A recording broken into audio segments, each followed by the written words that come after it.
All right, we are back at Universal Studios for our annual Halloween Horror Nights. We even call this like a walkthrough, a preview. A preview walkthrough. If we don't do this now, our listeners get very upset with us because, and we've talked about this before, they are obsessed with Halloween Horror Nights. By the way, you can go to our website, just look right at the top, and you're going to see a massive banner, and you can order your tickets or get your tickets there. You also get your add-ons and make your journey to Halloween Horror Nights that much better. Yep, 100%. And before we do our walkthrough, of course, we're in Universal's beautiful studio, radio studio. It's really nice. I mean, I'm more like every time I walk in here, I'm like, oh, this is nice.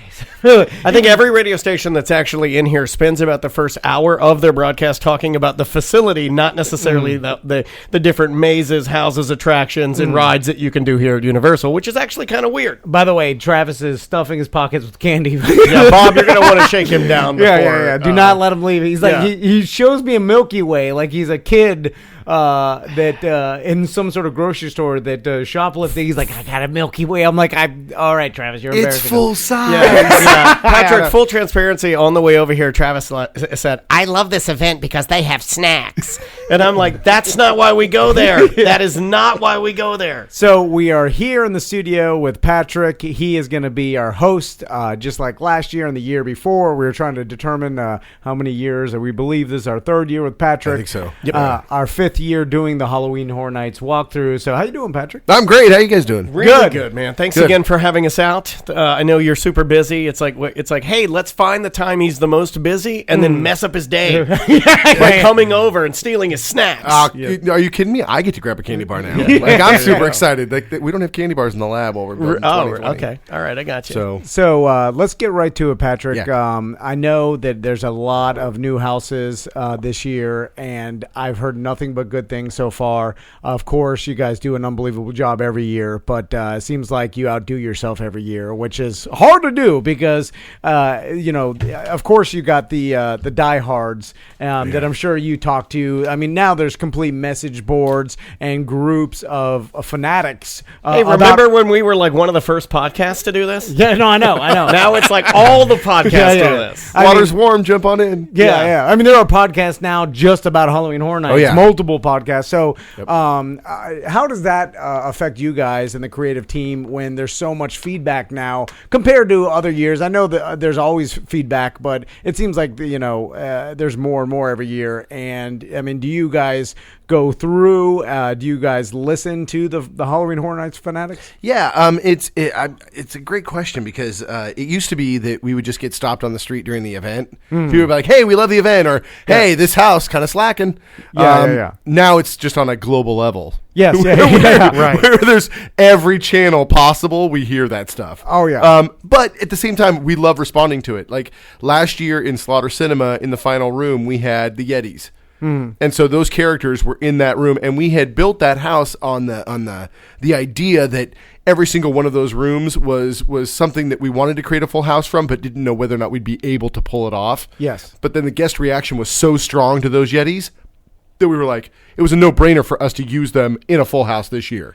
So we go to Terror of the Yukon in the sound stages, and that house is terrifying. It's awesome. Yeah, and I was gonna so that idea stemmed from feedback from people that were like, "Hey, these Yetis are cool and scary. They're super scary. Let's go ahead and use them more." Like in the same regard, Killer Clowns kind of graduating from an area to like its own thing. Is that sort of the same process? We saw such a huge guest reaction in the streets last year. I mean, during the final night, there were entire mobs of people just dancing and singing and having fun. Yeah. And so we're like, it's a no-brainer. We immediately were like, can we get them on the phone, please, and make sure that that's a maze? Because we wanted to, as fans of that film, we wanted to blow out the story even more. Yeah. We wanted to go there. We wanted to go into the spaceship, and we wanted to show people the streets and do all of the different clowns that are in that film, not just the ones that we saw on the street. So, yeah, got a chance to explore that roster and expand it. Well, speaking of getting celebrities on the phone to see if you can get permission to theme a house around their creation, Jordan Peele and his movie Us So how do I'm always, I mean, I've asked you this before, but I'm curious about the process of the conception of the idea and then getting permission, because I mean it's a huge thing. So how does that even work? A lot of emails. No doubt. Yeah, lot of it emails. is. Yeah, we're burning up the digital midnight oil for sure. And I would love to dig in your brain and see the stuff that actually got the stamp of no, because I'm sure there's a lot that you guys have wanted to do, and not blaming anybody, but just sometimes things just don't come together. Right? You know? Yeah, I mean, and every licensor is a little bit different as far as the intellectual properties that they bring and their approval process. One of the things that I think sets Halloween Horror Nights aside from all of the other haunts out there is that our adherence to the IP.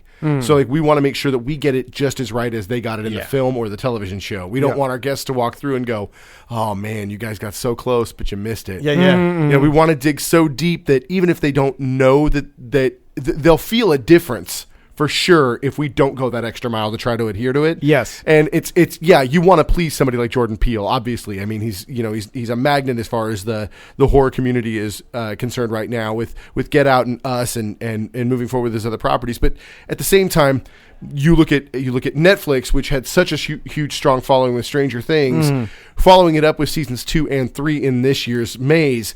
We had even more to tackle, and hopefully we did the job of being able to, get it correct. Yes, I was going to ask you about Stranger Things. We saw the Stranger Things house last year. the show, just not the moles that you have. I just want to clarify. He has some weird jet black, And he's as good as dead.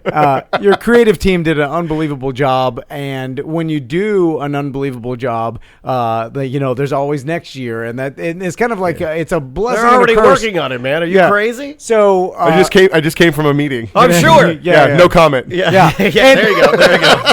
Because when you have a beloved show that there's a bunch of fans of, then when you theme a house around it, then you have to not only cater to the people that haven't seen the show, but also the people that have seen it. And if they are happy with it, then you've succeeded. It's kind of the mark of success as far as if they're happy.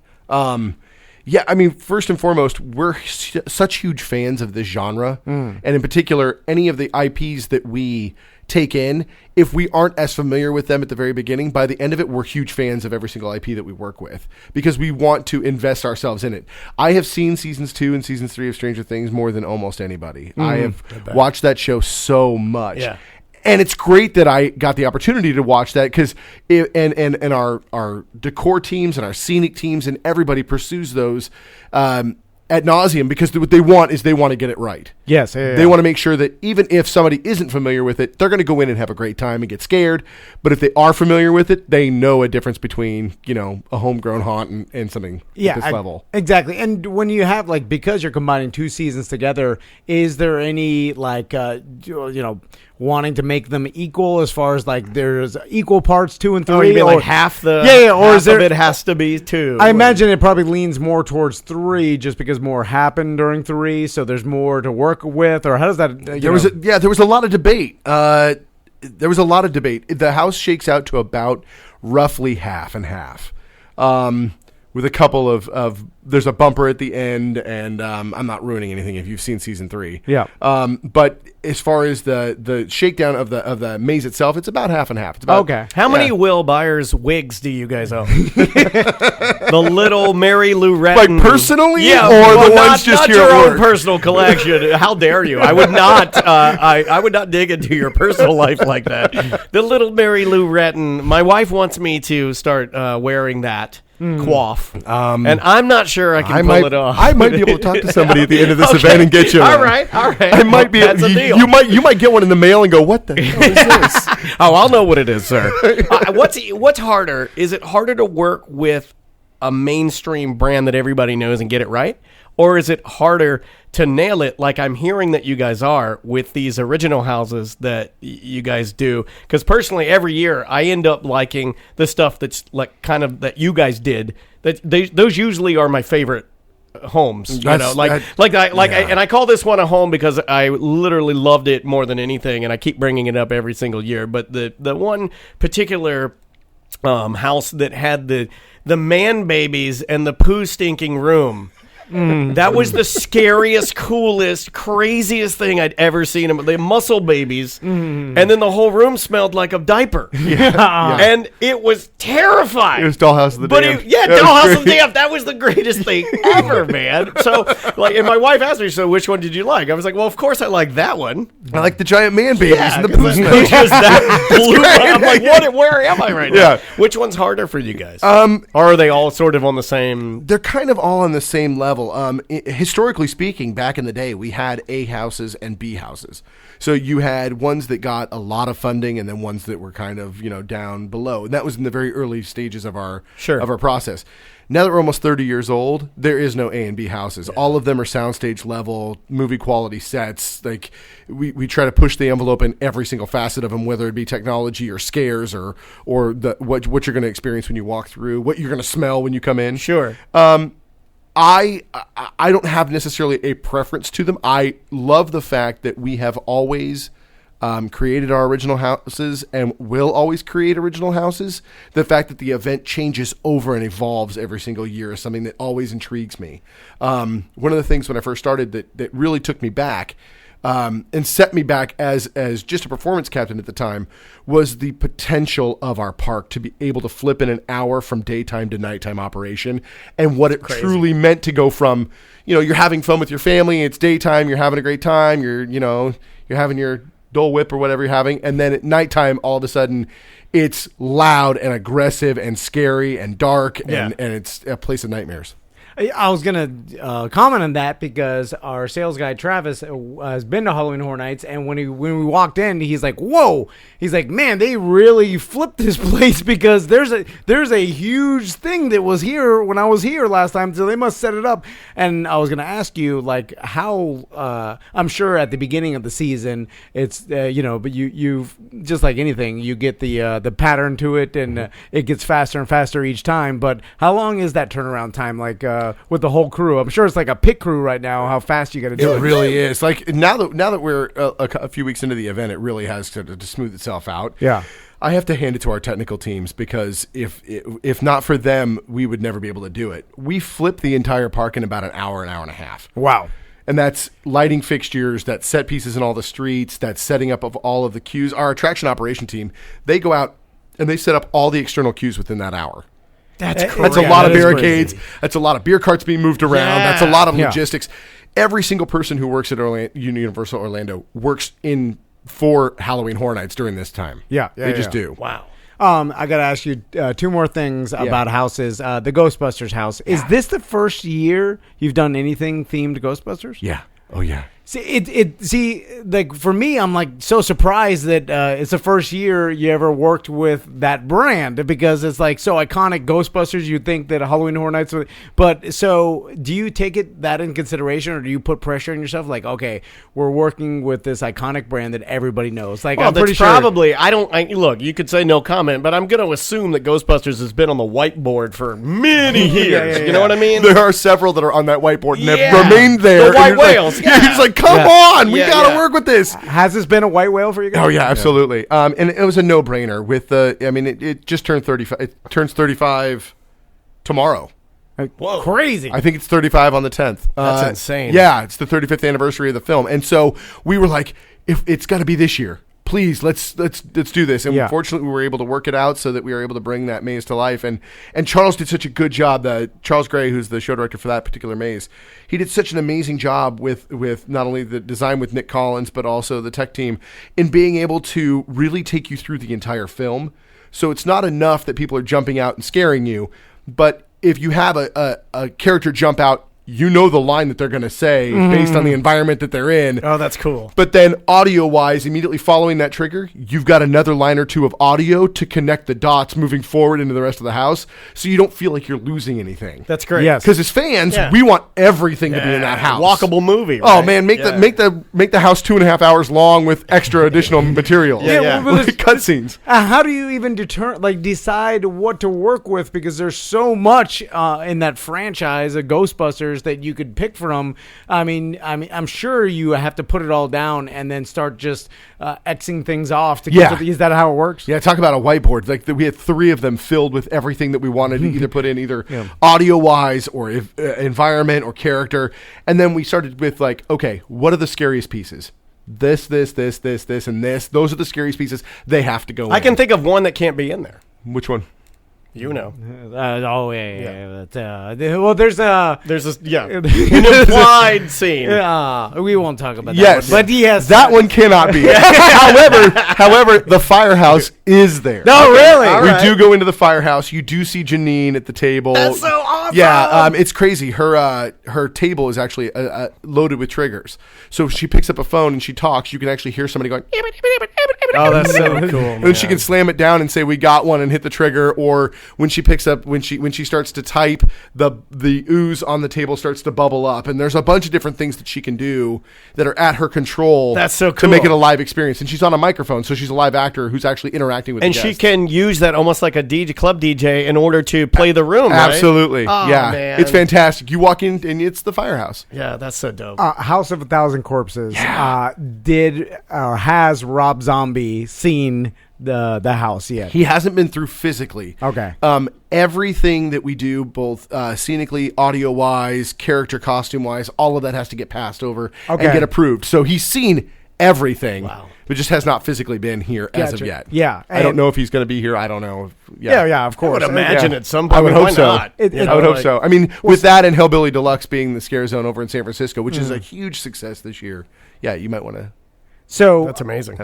I'm going to end with asking you about Universal Monsters because it looks like that's going to be the house that we walk through. Yeah, and heard a lot of good things. When you first look at it, you're like, okay, Universal Monsters. I know about all the iconic monster brands, and I know blah. Yeah. Right. I mean, you got Dracula, you got Wolfman, whatever, Frankenstein, Mummy, Creature, Phantom of the Opera, Hunchback of Notre Dame, Bride. Yeah. So at any point, does anybody go, music of the night?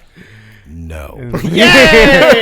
That's a big yay for me. So my mom loved it. Played it on loop on the LP. I'm like, come on. Right on. I'm interested just to ask you before we go and walk through, and you guys will get behind the scenes. When you have those iconic monster brands and you're looking at them, that seems like more pressure to then I agree. Design the house around them because you're like, each monster is as big as the other. I mean, those are like the presidents. They're like the presidents of Universal. You know what I mean? Are. Like, how do you those weigh are the guys? Yeah. Right. Do you even weigh like who's more popular? You can't really. There is debate, right? We all have our favorite monster. Like my favorite monster is the Wolfman. He always has been. There's a reason I went as Dracula for 6 Halloweens in a row. Right. He's your favorite. Yeah, right? he is. So there was debate, there was give and take back and forth, and what was wonderful about being able to work with Universal Pictures and deciding how best to handle the monsters is that they really gave us carte blanche on the storytelling aspect of it. So that's cool. We got to say, okay, we're not going to tie necessarily to the movies that are 70, 80 years old. We're going to create our own monster movie from the very beginning of the house through the end of the house, and each scene, and I've said this before, but it's how we described it in concept, and it's how it happened in development, and then we rolled it out, and then everybody that I talked to, we really decided that we wanted to create a living crossfade from room to room. So when you go through, and you guys are going to see in a minute, when you go through from room to room, there is a small indicator from each room going into the next of what you're about to go see. So if we were to make a creep show or an anthology style film with the monsters, each movie section would end, and then the camera would pan over and transition into the next monster's story. You guys are already great at that anyway. Like when you're walking around the park, I mean, you can hear the music cues and the style of the theme park start to change, and then that's a great idea. It's fun, and this house is so much fun. Like you walk in and you kind of have a sense of the classic nature of the Universal monsters from what we do at the beginning. But then following that, it's all fresh, brand new. Every single creature gets their due. I love it. Awesome. Well, we're about to see it. Let's do it. So we're going to take a tiny break, and when we come back, we'll be inside one of the houses with Patrick. Yeah. Universal Monsters. Yes, and we'll do our walkthrough again. If you want to buy tickets to Halloween Horror Nights, go to tomandan.com. Click through the link. You could click through the link on our right app on the as front well. page, right at the top. Yeah, and that helps us out. So we appreciate it, and we're going to be walking through a house in 1 second. All right, we are in front of Universal Monsters right now. Patrick is here. I almost just fell through a trap door. I've been here 5 seconds, almost died. Yes. That door's actually built for safety. Yeah, I think it's built to scare somebody crazy is what I think. So let's do this. All right, we're going to let Patrick lead here. We're walking through the doorway. So we're going to walk through the doorway, and we're going to enter into the first section. And what the guests are going to see is they're going to see like these stone sculptures that are out of like this rough-hewn rock of all of the classic monsters. So you're going to see Mummy and Drac and Bride and Phantom and Frank and Creature and Hunchback. And then the Invisible Man is right back there. No. Yeah. I love it. People are always like, hey, you got to include the Invisible Man. I'm There's like, actually a pedestal there for him. He's in every room. Now, these particular sculptures, are they actually are they molded? How's it like the design process with these? They are. So yeah. So the scenic artists that put this together, what we did is we developed like little maquettes using clay, and we actually showed them exactly the positions we wanted them in. And then what they did is they had styrofoam carving on with hard coat over the front of it, like they use in the actual parks, so you can actually touch it. Yep. And then they put mannequin pieces in, and then they sculpted up over the mannequin pieces to create the actual people. Wow. See, it's that So kind of much work, man. My God. Yeah, of attention to detail like that. I feel like people can't appreciate unless they hear it from you. You know, because if you're walking, you're like, oh, this is cool, but you're like, oh, maybe this is this already existed, or there's just molds. I'm like, no, these were specifically made for this. Only, absolutely. From clay molds. Now, do you guys save everything, or like do you have to like take inventory and then go, okay, is this something we're actually going to use again? Because honestly, I would be like a horror hoarder. Yeah. Very hard to say. In the fact that like I could see this being used in some other way or something like that. Yeah, we try to save as much as we possibly can. We have a huge warehouse off property that we like to dump everything that we possibly can in.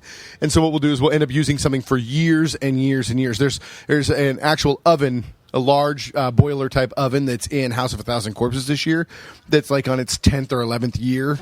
Wow. And we may end up keeping it and using it again next year. Who knows? It should get an award, Employee of the Year. Exactly. Of the years. Of the years. Of the decades.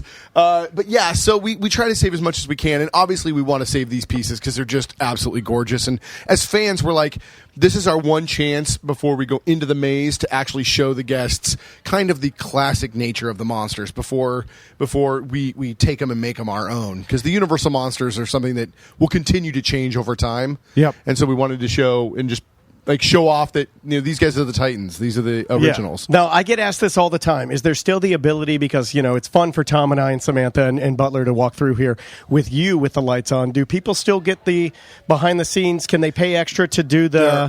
There's the Unmasking the Horror Tour. I don't know which houses it happens to. I think there's like a 3 and a 6. I get asked this every year, and my wife's ex-boss, like her old boss, hates being scared, but one of her favorite things to do every October is to buy the behind-the-scenes package and then walk through the house, because she's a fan of what it takes, and she is a fan of scary movies or watching them, but she just doesn't want to be scared. The jump scare, where people can see her be scared. You know what I mean? Right. Like, I can understand that. Absolutely. And that's the thing, is when you walk through here, I think you gain an appreciation for how much detail goes into from the scenic point of view, from the technical point of view. When you walk through, you just get, it's humbling that they keep building these. Yes. Based on our discussions. Absolutely. Well, let's move and groove. So we walk past the OG monsters. You're going to walk through the OG monsters, and you're going to notice that this plinth is right here. There's a small rock piece that's broken, and Wolfman is the only one not in the room because he broke free. You see his scratch marks. You see that he actually broke out of his rock,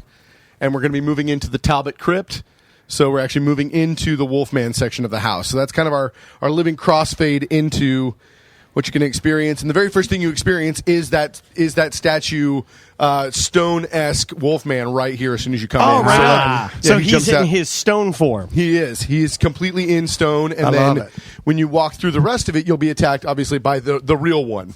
So you'll see you'll see a video transformation of him right here. You'll hear him transform into the Wolfman. And then we've got one that's actually jumping and leaping out at you through here. So he actually will make air. He'll actually jump through the air, and then he'll land right here in front of you. Wow. This is the first time I've seen... So this is like a stuntman spectacular type of deal. So you've got a truss system up there. It's like rigging. With some rigging and basically a harness. And damn, y'all stepped it up. You're like, we can't just have him standing there and scaring people. We got to make him fly. Well, he's the Wolfman. He has to jump. He's got super strength. So he jumped from one platform towards... the guests that are walking through here, and is able to fly like the stereotypical Wolfman's got super strength. Yeah, and so what he does is he jumps into this space, and as he does that, on the opposite side of the path, we've got an English hunter who's got his shotgun, and he's firing up at the Wolfman. So there's another hit. wolf! Yeah, exactly. I'll blow your whiskers off. How many times does the actor have to jump per night? A lot. Imagine that. Yeah, he's jumping back and forth. Big quads. Yeah, just look for him in the park. He'll be the man with the ginormous legs. Exactly. It's leg day every day. Yeah, exactly. So the hunter's here blowing Wolfman back. And then as we travel through the Talbot family crypts, because that's the character from the films, we have another Wolfman that pops out right here. So it's almost like he magically jumped across the crypt and is now coming after you. All the Wolfmen. All the Wolfmen. And then as we come through, this is what I was talking about a little bit earlier, that we want to give a crossfade to like moving from one story to the next. So right here you see the name Hugo on there. That stands for Victor Hugo. Victor who wrote Hugo. Hunchback of Notre Dame, which we're about to go into. Gotcha. So we move into Notre Dame, and I get mistaken for him quite frequently. Do you? I was gonna say. I do. Yeah, is that your I do. grandfather? Yeah. Just because every morning when I come to work, I ring the bells. Yeah, he's very, very mean to me. In here, speaking of bells, two things. One, we have these giant bells right here that are then reflected in this mirror, so it looks like you have gone into. Did you guys make those bells? Expanse. Oh yeah, we built them. That's insane. Wow. Yeah. And the bells that are actually playing in the space are the actual bells of Notre Dame. So we actually have a recording of the bells of Notre Dame that are playing and ringing in the space. Oh yeah. And then as we come through, we get hit by a gargoyle right here. Metaphorically, not literally. Yeah. The old gargoyle. But hit him that's with actually the gargoyle. The gargoyle that we used right there is actually from our Gothic house back in 2012. Oh, really? Yeah, so we decided to tap that design and reuse it. This is another one of our active rolls. So on the right-hand side as you come in, so if you look up, there's another piece of truss. And we're using a brand new descender system that we've never used before. So the hunchback can be up there. He can actually come down on a rope acting as if he's ringing a giant bell, stop, scare our guests, and then go back and descend back up. So wow. Oh, my God. So he can sit there and go up and down all night long, and then he can stop, swipe, and then he'll have climb big back up. legs and big arms. Yeah. Well, this is the first house I've seen with this much like stunt work. Stunt work, acrobatics, where you actually have. I mean, let's not underestimate the fact that safety first, but that can be a dangerous thing to do. So that all of this stuff has to be like tested and approved. Yeah, they're highly trained. We work with a great vendor to be able to come in and do all that work. Now, you guys have really changed the game a little bit. It's one thing to keep everybody on the floor, but now you got people flying around. I was about to say it's probably for people that have gone to Halloween Horror Nights before. I can see why this would be a popular house. You're expecting, you're like, okay, I kind of see, they're here comes a wolf. Wait, he's flying. this way, and then you're changing the game with now coming from like vertical and jumping at using harnesses. Is like that's pretty. Oh, cool. We're missing one of my favorite things too, which is I was going to say y'all's and show my southernness, and I will. Y'all's creative use of mirrors. I love when you have a good mirror gag that disorients me and doesn't, when I can't understand where I am or how high I'm up. Or just wait, we haven't gotten to that part of the maze great. yet. I love that kind of stuff. I mean, in here, we definitely wanted the mirrors to be able to show off all of the different pieces and parts, so you felt like you were actually in the belfry. It gives it depth. Yeah, absolutely. Yeah, it gives it that feeling of where are you going? You don't quite know. Here's a gargoyle. Another piece like a gargoyle, the nice patina on it, so you figure, we might be going under the water.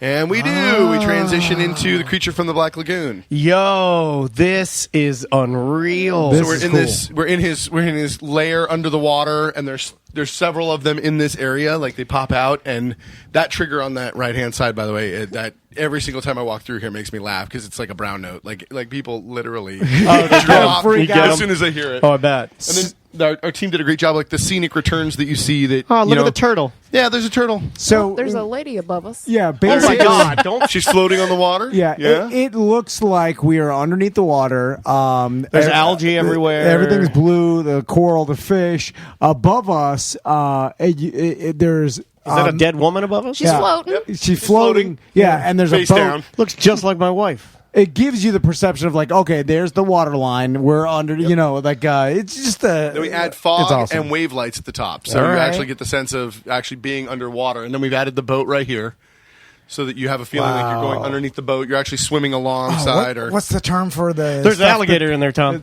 Yeah. Don't mess with it. He loves to touch hanging the stuff wildlife. that touches you. Seaweed? Stuff and face. Oh, yeah, okay, Sif. stuff and face. Sif. Yes, Sif. yes. Yep. The stuff and face. Yep. All various different types and sizes. That is the stuff that my wife's friend does not like. It scares her. Even just something. just brushing her? Yeah, just Tickling something your like face. just a string, and she's losing it. So. I mean, germophobics. I mean, this has touched several thousand. Oh, people. it's fine. Like, It makes you healthy. It does. I feel like. Builds that immune system right up. And this is all styrofoam or some sort of composite material? It is, or? yeah. There's various different kinds of material that they use. Like the walls and these pieces are actually two different types. Unbelievable. But then they blend them together. So then, as that crossfade kind of happens, you've got these underwater coffins that look like they've been punched out, and then the next set of coffins are dry. So we're making our way into Dracula's crypt. And that's the transition. Getting I think. extremely Transition dark, piece. guys. It is very dark. Yeah. It's super dark in here. So the idea behind us doing this particular room here, I'll turn my light on here, so you guys can see, is our idea behind it is that the idea that vampires have to sleep in coffins is a really stupid idea. All right. That's my position on it. Yeah. It's antithetical towards the species moving forward, because then you got to lug your coffin everywhere. Okay, I could see that. So our idea is that Dracula will lock his bride into a coffin on her transition night, and then her bloodlust will force her to break out. Kind of like a butterfly coming out of the Oh my God! And look at Gotcha. and here are the coffins And here are where the it coffins where appears. they're breaking out. And I don't know how you made it look that authentic, but it appears that either you have a really amazing creative team, or you actually locked women into coffins and had them claw their way out. No comment. Yeah. So then we've got Dracula right here. So he's up on this little area, and he's talking to the guests, and he's feeding on this poor young woman right here. On her, Man, that's some really crazy looking. it looks lifelike. It looks like a real person. Yeah. And Good so God. this is where Dracula is standing and talking to the guests. Yeah. Okay. And again, is this an actor mic'd up, or are these cues? No, but they're cues. All these are cues in here. So he's got the ability to be able to hit his trigger and Oh, okay, I see it and now. force people to react to him as he's walking. Oh wow, it gets real graphic in here. Right. What is happening? So now that he's transitioned all of these brides, he has the ability now they have to feed. So what he's done is he's created this room with these spikes all over the place, and he's dropped victims in, so there is blood flowing on you as you walk through this room. All right. And then there are brides attacking you from all over the place. Gotcha. A human All kebab of system? Dracula's brides Yep. that broke out of the coffins. Yep. So here's one of his brides up here. She's actually flying up to eat off of this guy right here, and we've got fans that are blowing on her, so she's like kind of ethereally, supernaturally. Okay, I floating. know what you guys were thinking. This I know, is gory. I know at first you were thinking, for the listeners' benefit, you were thinking, oh, Universal Monsters. I don't know. Looks too classic. Looks like something my dad would like. I don't know. This room takes a turn. This is an aggressive. There's This is an intestines. aggressive swerve here. There is intestines, skeletons, half-eaten bodies everywhere, all gross. over. A lot It's of hair, a lot of body hair. Yeah, by far the goriest room so far. Oh, there's a chest cavity right there. Yeah. And so with This the, one's intense, man. Like, this is really good. Yeah, the brides they're pretty A vicious. lot of intros. how did you decide how Dracula was going to look? Because throughout the years, Oh, he's good had question. a bunch of different looks to him. You know, You don't what I'm want him saying? looking Obviously, like he's the Jared Leto Joker thuggy. You don't want thuggy vampireman, right? Like we had a purple Lamborghini and right. The key art that we have on the outside of the building, and then the stuff that we're using for our logo Yes. was created by Crash McCreary, and he's one of the artists that did the Dark Universe stuff for Universal Pictures.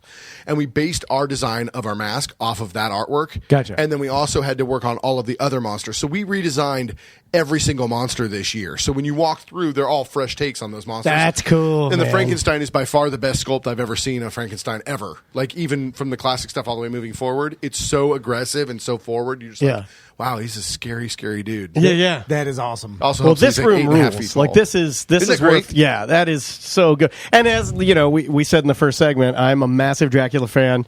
As a kid, that I was obsessed, and I had actual pendants, and they used to draw my hairline in, my widow's peak. I went all. I dyed my hair black. It would stay like that for months. I was really committed. Really committed. So we're making our way. Oh, I see. Is there one more scare? There's one more Dracula Bride, and then look, hieroglyphics, and then we start to break out. So you've got that kind of stonework that's then going into sandstone. Hold on, let me read this: snail, knife, eye, bird, squirrely Q, eyeball, cup of tea. Yep. Hatchet hand. So there we go. God, you cracked the code. Still got it. I still got it. The door's going to magically open. At UCF, great education. There we go. So in here, so what we wanted to do is we wanted to give a sense of that. The mummy is all about traps. It's not just about some dude in bandages. So in here, in the walls, we have lighting back behind the hieroglyphics. So as you walk in, this starts to glow. You hear a voiceover saying, you disturbed the tomb of the pharaohs. Oh, no. And then there's air cannons and water cannons in the base of this that all shoot on you as you walk in. Ah. So it's like you've disturbed the crypt of the pharaoh. This is beautiful. It's gorgeous, isn't it? Yeah. I mean, anybody that is into like the way that you guys have created the webs here, like, this is nuts, man. And it's gross. If anybody hates spiders, you're gonna. Yeah, it's disgusting. Everywhere you look, there's spider webs encrusting the walls. How often do you have to have somebody? Probably not you, but is there somebody that like every single housekeeper? Yeah, I'm serious. Well, we have a follow-up team. On Mondays and Tuesdays, housekeeper, sure. It's their busiest days. The follow crew, they come in and they retouch everything. So. Wow. If anything goes awry during the course of the weekend, they're going to come in and they're going to reapply more spider webs. They're going to help readjust lights. They're going to do the things that are necessary so that the guests who are coming on Wednesday have the same experience as somebody coming on a Saturday. Ooh, I think I would like that job. Yeah. Like that sounds like I'm big on jobs where at the end of the day you can see what you did, because we don't have that now. At the end of the day, we go home and it was MP3s and we have nothing to show for it. But like to go in and go like, oh, I got to touch this up, or I got to judge these spider webs over here. Do they have pictures of the house that they go through? Continuity, absolutely. Okay, yeah. Wow, yeah. I mean, it's just every single thing has been thought of at this point. I mean, and usually the people that are on the follow team were a part of the initial decor team that ended up coming in and doing all of that to begin with. So they should have a familiarity with what should happen. Sure, they probably know which points. You guys already probably know which points are going to be touched the most, bumped into the most, stuff like that. Oh, absolutely. So mummies jump out there, and there's a couple of mummies over here. This is amazing. And there's nice little Easter eggs that we have. Like there's a sarcophagus back there that was actually used in the mummy queue way back in the day. Oh, right on. And there's different pieces and parts that we've used from other houses and things like that. Speaking of do we recycle? Do we want to keep these stuff? Another thing that's fascinating to me is how you guys are able to cleverly and creatively nail everything down. Like it's always amazing to me how things, because again, safety and just for your own posterity of keeping the house looking nice. Things have to be nailed down. Has to be permanent. So here you see the crossfade from the sandstone into the lines, into the onks and the scarabs that are in the wallpaper for the Paris Opera House where we're going. Okay. So you start to see that there's an Egyptian touch to it, but it's very much of that Paris Opera House world. So when you front light this material, it looks like it's wallpaper and it's solid, and then we backlight it and you see the Phantom of the Opera back That's there with super his cool. mask.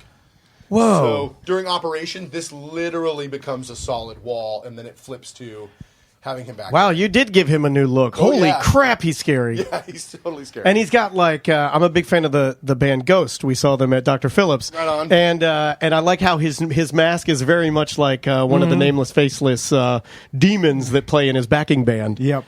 This is awesome. And I've seen, with some years of doing this, the technique of backlighting a wall and then flipping it works every time. It's because there's nothing scarier than you're looking at a wall and then all of a sudden it's there's a monster face. Yeah. Well, and then not only that, but because this room is now filled with mirrors, we have a number of different phantoms that can jump out at any one time. So there's a phantom there. Another phantom pops out right here. And then if you walk a little further, this mirror right here is a two-way mirror. That disappears, and there's another phantom behind there. Oh, my God. Oh, yeah. There's a phantom that pops out God. here. There's a phantom that pops out here. There's a wedge piece over here that's got a 2-sided mirror on both this side and this side, so he appears in there, and then another scare right here. Wow! So they're all over the place. A small space. Yeah. So it makes it look like you're traveling through the underpinnings of the Paris Opera House, but it's expansive because of all of the mirrors. And you've got all the different pipe organ pieces. Yeah. What's crazy about it is that we looked at designing the room like this, and then we were online, and I was looking around at stuff, and I found a pencil drawing of the cutaway of the actual Palais Garnier, which is the actual Palace Opera House. Really? This room right here is exactly the same of what it actually looks like underneath the stage inside the Paris Opera House. Like it's from the archways and these standard pieces. Like it actually looks like that. Now that's the type of thing that I feel like most people don't know, and that I appreciate the most is like you could have literally just you could have just made it a room with a bunch of phantoms because in it. how many people know what the underside of no one knows. Looks at that? Yeah. So like, but that's why that's why you got to get real horror fans or nerds to do it, and not you and I, because we would have just like, here's a room, put some phantoms in it. All right, the fact that it looks exactly, let them go. Yeah. You got to have some true horror lovers to design this stuff, man. And now this is a lot of scares you have in a small area, a lot of people. So I'm sure it's hard to choreograph with so many guests walking through here. I wonder, like, do you guys change as the season goes through, as far as like there's like timing wise? I'm sure like they just realized that how timing goes, because every house is different, right? Right. Yeah, we've got a rehearsal process where the actors get into the space and they start to figure it out with their costumes, and then as the run goes on, you see what works and what doesn't work. And we will change it up on the fly. We've got performance coordinators and we've got assistant show directors that are here every single night that will talk to our people, making sure that not only are they safe, the guests are safe, but also that they're getting the most scare as they possibly can. And I actually have the ability to go through. I hope I'm not ruining anything by saying this. I went through with Mike one time, Mike Aiello, with somebody who was working on the flow, and they both went through, and I was behind them, and they kind of like walked through and watched the scares, and then they adjusted on the fly. Yeah. Like this is years ago, but it was cool to see them go like, no, we got to make it a little bit more like this. Okay, well, if we have the opportunity to, we'll actually in the fly. I can actually find my way backstage almost anywhere and actually tap that performer on the shoulder and pull them off set and go, hey, listen, you need to do this. And this and this. Look, work on this. That's You're cool. doing a great job doing this. I think you'll be more impactful if you start doing this as well. Yeah. Whoa, a chandelier just crashed through. Yeah. Talking about Phantom of the Opera. Yeah. So you got the chandelier that crashes through the stage deck. And then we've got strobes all over this. So this thing is arcing and the electricity is popping everywhere. And that electricity obviously leads us to the next monster, which is Frankenstein. Whoa. Man in agony, laying on table. I believe that is Dr. Frankenstein. the Dr. Frankenstein. Oh, there's a bucket of human. Yes, there is a bucket of there's human. Always what good room at Universal doesn't have a good bucket of human in it? That's true. Look at that guy. So right behind you, right here, is where Frankenstein comes out for the very first time. So Frankenstein's monster, and he'll throw that switch, and then this guy is a twitcher, and he'll flop around on here, and he'll scream in agony. And then you'll have electricity popping and going off all over the place. Is that what they're called, twitchers? Mm-hmm. How do you engineer them so they don't have to be repaired, or do they? That's the thing, is that yes and no. They have to be repaired from time to time because everything breaks. Because they're moving, yeah. Because they're moving. But this is the first time we've ever taken a twitcher and actually attached him to a board. So when he comes up off the table, it looks like a human being is actually like, strapped to the table and is trying to get off of it. Yes. It's really, really cool. Whoa, look at this massive, I guess, like conductor or... Yeah. Some sort of electronic device. This huge piece that's on the wall that had to be lifted up and over the scenic pice. That's amazing. I'm glad I wasn't here that day. It's just the artwork and the design is it's really cool to see. And again, I mean, I feel like when you come to Halloween Horror Nights, you're being scared the whole time, so it's hard to appreciate. It's dark. That's why you get the extra tour. Yeah. But the Frankenstein, does he wear like lifts, or like is it how tall is? Yeah, you wouldn't cast me, would you? Can you walk stilts? I'm not. No, actually, I can. Okay, all right. But I don't think you want to see that. Frankenstein is tall, right? Yeah. He's super tall. We started with guys that were at least like 6'4", 6'5", and then we put them on 6-inch lifts. So, wow! Whoa! And there are guys that are taller than that. Our final Frankenstein, I think, is already 6'7", 6'8". Wow! Like Angel 6'8". So he's like 7.5 when you get done with it, and he is massive. That's awesome. That's ridiculous. Yeah, you're gonna have to. You get those like Kane Hodder guys to right. You need these huge guys. You just need the big dudes. Yep. And then the bride pops out right there, so she'll scream. And we revamped her so she actually has more scars and more burn on her. One of the things about the Bride of Frankenstein is that she kind of doesn't get her due in the film. Like she shows up for 5 minutes and then it's over. So we really wanted to make her vicious. One of the scariest zones you guys ever had was the classic monster scare zone, and there was a Bride of Frankenstein that didn't say a word. She would just come around, and then she would just like go like poo like that, and it was the creepiest thing I'd ever seen in my life, man. Like so scary. So then Frankenstein pops out there. All right. All over the place. And then this is where we get murdered. This is where you go to die. Oh, I don't like this. So then you're in the underpinnings of the castle. And you guys itself. lowered the ceiling for this one. Yeah. So Oh, this is the lowest claustrophobic. we're legally allowed to put the ceiling. I like that you're pushing the boundaries. I love it. Yeah. If Sam, you how do you feel right if you're now? You a hate tall this. guy, you're Not about happy to about crouch it. down. Yeah, we got to push the code. Yeah, when you come in, you're like, okay, I got to get small. Yeah, Sam hates this. And the Wolfman and Dracula and Bride and Frank have all hunted you down and are tracked you down to this spot. So as you walk through here, you're attacked by all of them from left and right as you make your way through the exit of the house. Wow. It's pretty cool. And then you get these massive steel beams, quote unquote steel beams, that are underneath the castle, making it look like this is actually holding the place up. And yeah, this is is tiny amazing. and small It's and a tiny claustrophobic. spot. It's amazing that Just being in there with no monsters is a little concerning. you guys can make rooms small with dealing with so many different people too. And It's we're like- out. Yeah. That's actually a decent size maze too, man. Yeah. Because just walking into that room with just us seems small and claustrophobic, which adds to the scary. Then during the night with a bunch of people in there, with everybody trying to scare you, like it just. I mean, I can Sometimes the see that. scariest part of being in those rooms is are the other people around me screaming. Absolutely. And I'm like, what? Stop it, please. Without a doubt. Well, either that Can we or just they- walk through quiet? Or they just saw something that you didn't see, Right. And so something's going to come after you next.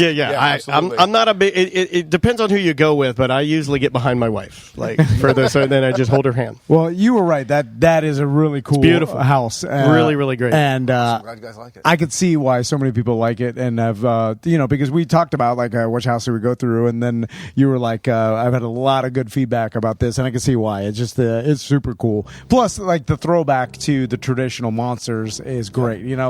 Everybody knows them. You don't, it's not like you're like I've never seen this before. those everybody are like knows, the yeah. board of directors at Universal. Those are the guys. Right, exactly. Frankenstein's we the dude. wouldn't be doing what we're doing without them. Right. Yep. Well, Patrick, I really appreciate. Thank the you for tour. your time, Guys, I man. appreciate it. We Good to always see you appreciate it. Come on out here. Use the link at tomanddan.com right at the top. Yep, you just go to tomanddan.com. The link's right on the top of our website, also on the front of our app as well. Oh, yeah. Absolutely. And I can't wait to come see this in person at night.